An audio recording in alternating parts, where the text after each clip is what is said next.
থামুন থামুন। এই কে রে তুই? মাহি, তুমি টাকার জন্য আমাদের এতদিনের ভালোবাসাকে ভুলে একটা বুড়ো লোককে বিয়ে করলে। দুনিয়ায় টাকাই সবকিছু অন্তর। এই চলো। মাহি, এসো মাহি।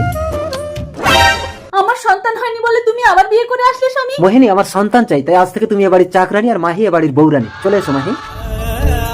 স্বামী, ভগবান তুমি আমাকে একটা সন্তান দাও। আমি দেবো তোমাকে সন্তান।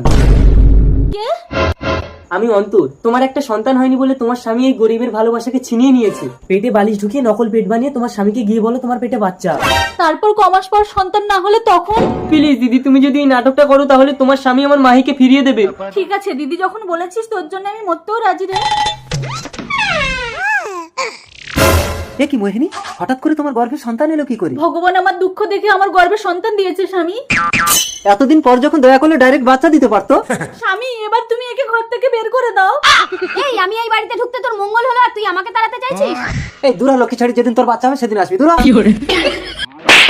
দিদি এদিকে এসো। তোর জন্য আমাকে ঘর থেকে তাড়িয়ে দিয়েছে, এবার আমি কোথায় যাব?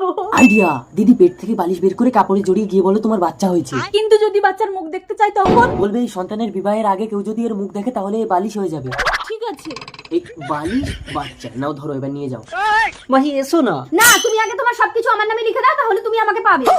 মাহি, আরে মোহিনী, এক্ষুনি তোমার বাচ্চা হয়ে গেল। দেখি দেখি মুখটা দেখি। না, বিয়ের আগে তুমি এই বাচ্চার মুখ দেখতে পারবে না। তার মানে আগে আমার ছেলের বিয়ের ব্যবস্থা করতে হবে, কিন্তু মেয়ে পাবো কোথায়?